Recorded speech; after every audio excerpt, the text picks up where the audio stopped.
To the situation that happened with me and one of my old friends. I was in parking lots being ghetto.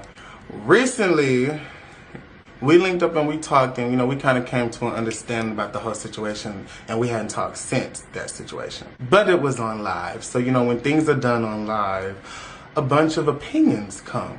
And I'm not here to get angry with people having their opinions and drawing their own conclusions, because when you do stuff on the internet, you open it up to that. So I'm not here to be upset about how somebody feels. But I do want one old queen on the internet to get her facts straight when she speaks. I forgot her name. What was it? It'll come to me. On the internet, you have young influencers and older people. Sometimes the older people get invested in the younger people's problems. And due to that older person's age, sometimes they miss speak. This older person. One of my biggest inspirations to do what I do on the internet, look up to, have always given props and praise to, and never really spoke down on. But it seems like every chance this bitter older person gets to speak on me, they shade me and they try to be funny or they carry. Even down to the pictures that they use of me to put in their videos.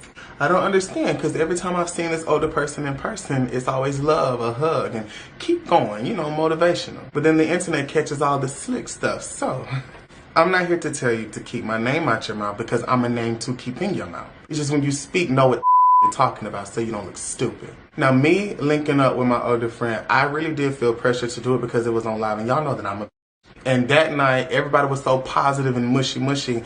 I didn't want to look like that one asshole, like, trying to pay it. But once my trust is questionable with you, I can't really just be too quick to be like, yeah, I can't do that. But that doesn't necessarily mean that I'm going to hate you. I mean, isn't that the Christian thing to do? Forgiveness. But it seems in black gay youth in Atlanta seem to bury a hatchet. It pisses a couple people off and they don't understand. It even led one older queen to say that, oh, the young gays in Atlanta are this or that or that. Well, let me speak on what the young gays don't like about the older gays. We don't like how bitter you bitches are. We don't like how sad and messy you bitches are. We don't like how invested y'all are in us. Y'all may not like the way we dress, talk, act, fuss, fight, whatever, but so what? I say this and I speak for a lot of young, pretty gays out there. I think it's jealousy to have so much to say about a generation that really doesn't give a about you. But I'm getting off track. Nobody said that a friendship, once my trust is, nobody said that a friendship will be rekindled. But what will happen is I can be in a room with someone that I kind of had an issue with and not want to, cut their fucking head off. Think about it like this. If every time me and old girl saw each other, we fought each other, and she got her clique of girls, I got my clique of girls, and it just got bigger and bigger and bigger until somebody got cut, stabbed, shot, or even died. The internet would be crying that y'all should have buried it. Y'all should have let it go. Y'all should have dropped it and moved past it. It didn't have to come to this. Because the internet has already seen multiple times what could happen when certain things are not, squashed. So if we didn't squash, then we're bad. But when we squash it and can be in the same room without killing each other, then we're stupid. But then I can't be confused because it's only an old messy queen that has the issue with people being mature and burying the hatchet. Because the same old tired queen that has something to say about us being able to bury something will be the same old tired queen that'll have something to say about us tired queen that'll have something to say if one of us would have ended up hurt or seriously injured or dead if we didn't bury it, and would have been calling us foolish, stupid young gays in Atlanta. So really it's a lose-lose. So just for future reference, older person that I still look up to and care for, we both live in Atlanta. We both have big followings, no doubt. Yours is way bigger, but that doesn't discount the fact that a lot of people know our faces.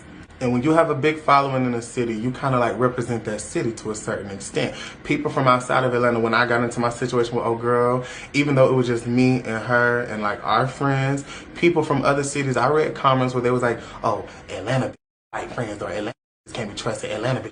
You know what I'm saying? When we have issues, people from outside judge the whole city, and I really take that responsibility seriously. That moment wasn't something that I was proud of or bragged about. It was really one of my lowest moments in my life, to be perfectly honest. And I didn't like the way I made my city look. But because you have a big about us person, and I have a big following, and a lot of people like us, I think it would be best that we don't really, get at it. I see they send me the clips, they send me the live, they send me all the little. It just looks like you're being non-biased and, you know, and neutral, but no. Any queen will know. She carrying. A lot of people that you talk about and review or give your opinion on the internet, they really don't keep up with you or even attempt to because they know that you have a vicious mouth. And someone having a bigger following than me has never scared me to speak up when I feel like a bitch behind me. I'm not trying to threaten you or sound big and bad, but I really just want to say for future reference, before you speak on something, like I said, know what you're talking about. Just because I'm mature enough to be in a room with somebody and not want to murder them, and you're not because you're a messy bitch that wants to keep up with other people's drama so that it keeps your views going and checks running into your home, don't paint me out to be a dumb, ignorant, stupid person because I want to be the bigger person. Mess don't look good on everybody. And I hope one day when I get your age, I'm not. We're finna go run through Lily's holding hands and kissing puppies.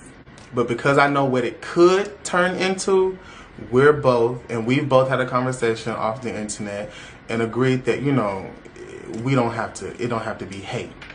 And this is going to be my last thing I say before I get into my P.O. Box opening full of gifts and stuff that my supporters sent me. I do want to say to any person watching, younger or older than me, gay, straight, bi, whatever you are, if you do have an issue with a person that you really trusted and y'all fell out, whether it was super bad or not that bad, but you still fell out, don't harbor hate in your heart for that person for the rest of your life, because that is going to be a big stress on you that you don't need. Remembering to hate somebody is so stressful. It's so much easier to just be peaceful.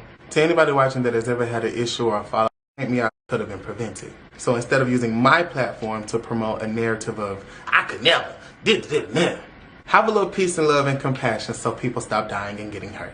Because at the end of the day, no matter how you feel about me, whether I'm just another gay boy you follow, another pretty face, a funny person, a YouTuber, a Instagrammer, whatever you call me, I'm still somebody's son.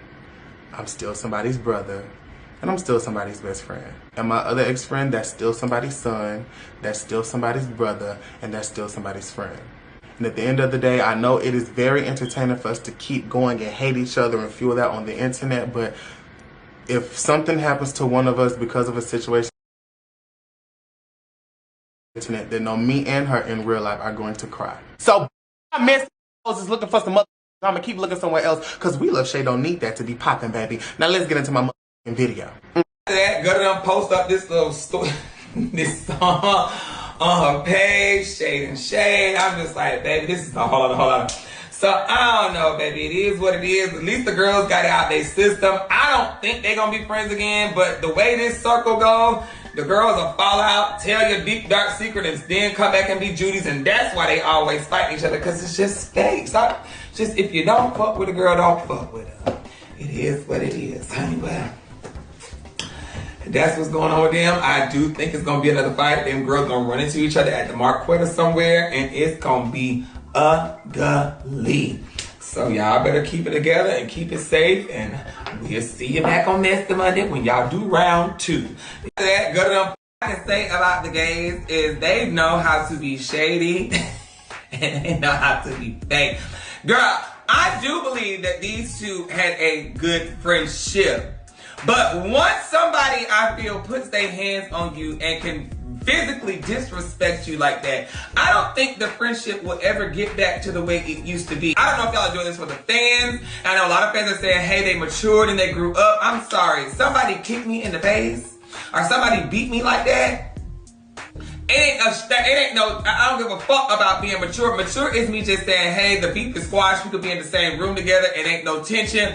But me trying to rekindle a friendship, one thing about me, I will never, ever put my hands on my friend. If I put my hands on my friend, that means we no longer need to be friends. We could be associates and see each other in the street and be like, hey, what's up, bitch? Keep it fucking pushing.